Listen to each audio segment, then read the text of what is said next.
Friday, October 30, 1885.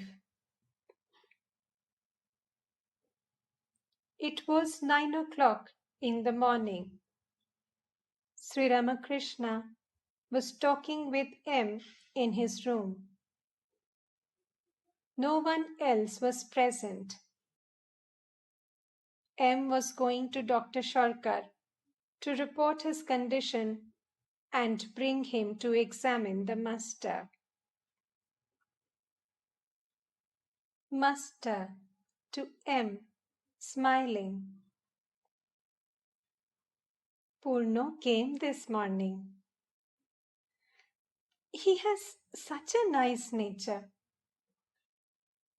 Monindro has an element of prakriti, of womanliness.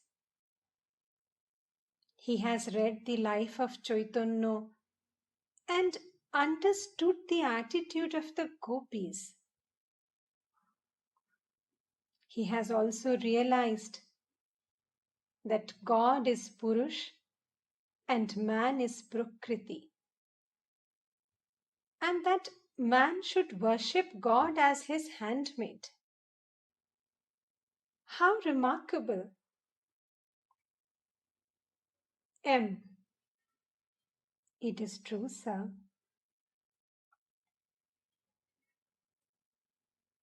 Purno was then 15 or 16 years old. Sri Ramakrishna always longed to see him, but his relatives did not allow him to visit the master. One night, before his illness, Sri Ramakrishna had been so eager to see Purno that he had suddenly left Dakshineshwar and arrived at M's house in Kolkata. M had brought Purno from his home to see Sri Ramakrishna. The master had given the boy many instructions about prayer and had afterwards returned to Dakshineshwar. Monindro was about the same age as Purno. The devotees addressed him as Khoka. Footnote: Khoka, baby.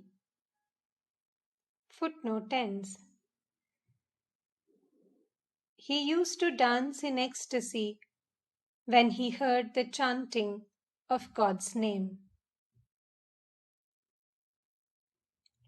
About 10:30, M arrived at Dr. Sharkar's house. He went up to the second floor and sat in a chair on the porch adjacent to the drawing room. In front of Dr. Sharkar was a glass bowl in which some goldfish were kept. Now and then, Dr. Sharkar threw some cardamom shells into the bowl. Again, he threw pellets of flour to the sparrows. M watched him.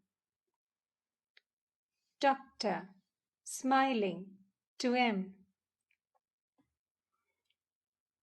You see, these goldfish are staring at me like devotees staring at God.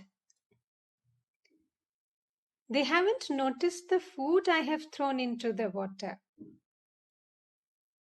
Therefore I say, what will you gain by mere bhakti? You need knowledge too. M smiles.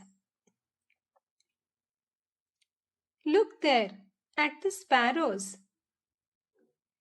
They flew away when I threw flour pellets to them. They were frightened. They have no bhakti because they are without knowledge. They don't know that flour is their food. Dr. Sharkar and M entered the drawing room. There were shelves all around filled with books. The doctor rested a little. M looked at the books. He picked up Canon Farrar's Life of Jesus and read a few pages. Dr. Sharkar told M how the first homeopathic hospital was started in the teeth of great opposition. He asked M to read the letters relating to it, which had been published in the Calcutta Journal of Medicine in 1876. Dr. Sharkar was much devoted to homeopathy. M picked up another book, Munger's New Theology. Dr. Sharkar noticed it. Doctor, Munger has based his conclusions on nice argument and reasoning.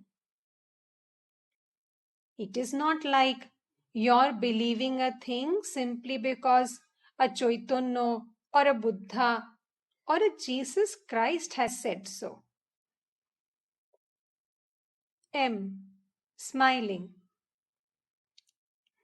Yes, we should not believe Chaitanya or Buddha, but we must believe Munger. Doctor, whatever you say.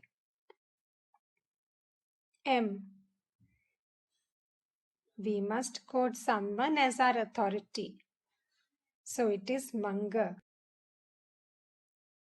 The doctor smiles.